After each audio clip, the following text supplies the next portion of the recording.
A Lei Eleitoral para a Assembleia da República foi inicialmente aprovada a 4 de abril de 1979, ou seja, 3 anos e 2 dias depois da votação do novo texto constitucional, que, como sabemos, foi votado a 2 de abril de 1976. Há sim a convicção de que as disposições da lei eleitoral se baseiam tão somente naquilo que ficou consagrado na Constituição da República Portuguesa, nomeadamente na parte respeitante às questões eleitorais. Mas se isso é verdade, não deixa de ser verdade que quer a Constituição Eleitoral, logo por acréscimo a lei eleitoral para a Assembleia da República, tem raízes ou tem raízes e antecedentes que importa conhecer. Nós não podemos compreender a Constituição Eleitoral portuguesa se não soubermos aquilo que foi feito antes da sua própria aprovação, ou seja, estaríamos a ignorar a fase pré-constituinte, uma fase que é relevantíssima seguindo os ensinamentos do professor Vital Moreira, e não podemos também ignorar o trabalho que foi desenvolvido por uma comissão mandatada pelo primeiro governo provisório pós-revolução, precisamente para elaborar diplomas, tendo em vista a eleição da Assembleia Constituinte. Mas se não podemos ignorar o trabalho desenvolvido e o relevante trabalho que foi dessa mesma comissão, não podemos também ignorar aquilo que constituiu a base desse mesmo trabalho, nomeadamente as ideias, as propostas, as soluções defendidas pelos congressos da oposição democrática ao Estado Novo, realizados em 1957, 1969 e 1973.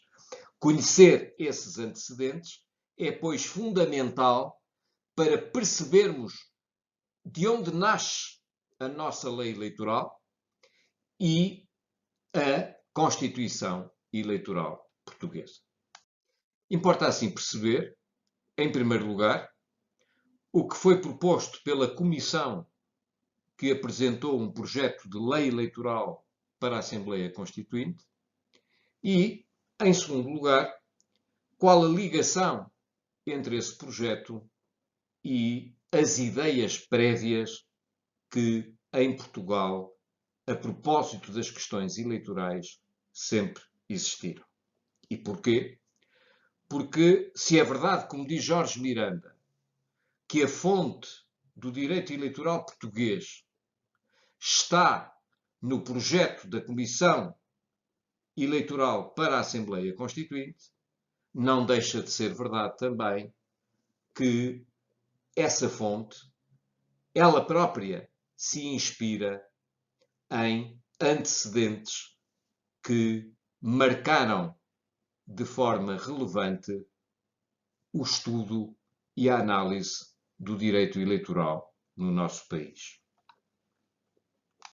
Vejamos então o que a Comissão Eleitoral propôs para a eleição dos deputados à Assembleia Constituinte. Em primeiro lugar, que poderiam votar todos os cidadãos maiores de 18 anos, incluindo os analfabetos. Necessitavam era de estar recenseados, porque o recenseamento deveria ser oficioso e obrigatório. Mas atenção, esta mesma comissão defendia que só poderia ser eleito quem tivesse 21 anos e soubesse ler e escrever. Importa recordar que, à época, a maioridade era alcançada precisamente com 21 anos de idade. Por outro lado, quanto ao sistema eleitoral, a Comissão defendia a existência de dois tipos de candidatura: candidaturas uninominais e candidaturas plurinominais. Para a primeira, defendia-se que seria eleito deputado aquele que obtivesse a maioria absoluta dos votos, mas para a segunda, defendia-se o sistema proporcional e o método de Hont. Mas o que é curioso realçar é que, em relação ao direito de voto e ao recenseamento, estas ideias da Comissão estavam claramente em linha com aquilo que já tinha sido defendido nos citados congressos da oposição republicana e democrática, nomeadamente por personalidades como Manuel da Costa e Melo e José Magalhães Godinho, personalidades que se tinham destacado precisamente nos dois últimos congressos, ou mais precisamente nos dois últimos congressos, mas, por outro lado, importa precisar que o Metdonte não nasce com a Revolução do 25 de Abril em Portugal. Na realidade, ele já tinha sido defendido em finais do século XIX por António Cândido e, na realidade, também ele já tinha vigorado na eleição da Assembleia Constituinte, realizada a 28 de maio de 1911, nos círculos de Lisboa e do Porto.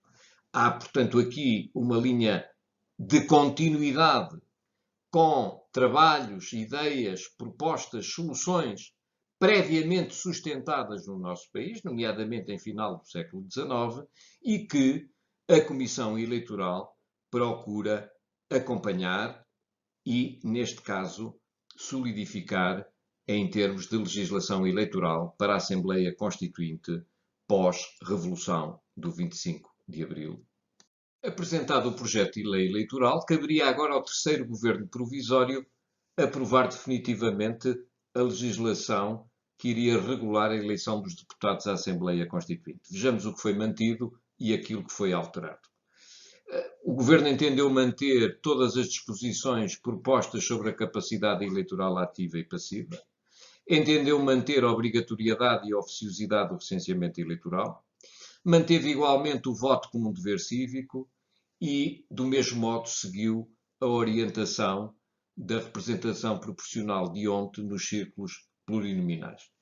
Mas, atenção, propôs duas alterações a essa proposta inicial. Por um lado, nos círculos uninominais, entendeu que o deputado passaria a ser eleito apenas por maioria simples e não por maioria absoluta, como previamente estava definido e proposto pela Comissão Eleitoral, mas tão relevante, ou mais do que isto, ao contrário do que a Comissão Eleitoral propunha, o terceiro governo provisório disse: candidaturas à Assembleia só podem ser apresentadas pelos partidos políticos. Esta questão é uma questão que, como mais tarde iremos verificar, marca objetivamente aquilo que seria designado mais tarde, por exemplo, por professor Paulo Otero, como o monopólio de candidatura à Assembleia da República. Eleita a Assembleia Constituinte, os partidos apresentaram os seus projetos de Constituição. Foram 6 esses mesmos projetos, tantos quantos os partidos eleitos pelos cidadãos portugueses. A UDP, a União Democrática e Popular, propôs a democracia direta. O CDS considerou que não cabia à Constituição tratar destes assuntos. A Constituição apenas deveria definir os princípios gerais a que a futura lei eleitoral deveria obedecer. O MDP-CDE, no que diz respeito ao sistema eleitoral, acompanhava os centristas. Entendia que seria a lei eleitoral a estipular qual o sistema eleitoral a ser seguido. Apenas previu no seu projeto o direito de voto aos 18 anos e o direito a ser eleito aos 21. Já o Partido Comunista Português defendeu também o direito de voto aos 18 anos e o direito a ser eleito aos 21, consagrou na Constituição, ou entendia que devia ser consagrado na Constituição, o princípio da representação proporcional, mas, e este aspecto é relevante, entendia que caberia à futura lei eleitoral a definição exata do método de conversão dos votos em mandatos. O Partido Socialista, se por um lado mantinha o direito de voto aos 18 e o direito a ser eleito aos 21, consagrava não só o princípio da representação proporcional e o método DOT, mas é o projeto do Partido Popular Democrático que traz as principais inovações, as principais novidades. Porquê?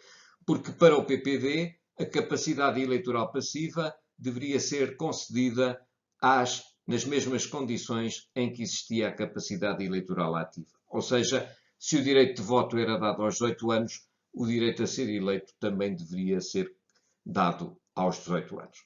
Por outro lado, o Partido Popular Democrático mantinha a possibilidade de coexistência de círculos eleitorais plurinominais e de círculos eleitorais uninominais, tal como já tinha acontecido na eleição da Assembleia Constituinte. Conhecidos os projetos de Constituição, caberia agora à 5ª Comissão apresentar a sua proposta de articulado sobre a organização do poder político, nela incluindo as questões relativas à matéria eleitoral.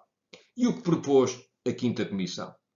Que o direito de voto e o direito a ser eleito fosse aos 18 anos de idade e que o sistema eleitoral fosse o proporcional, sendo a conversão dos votos em mandatos feita de acordo com o método.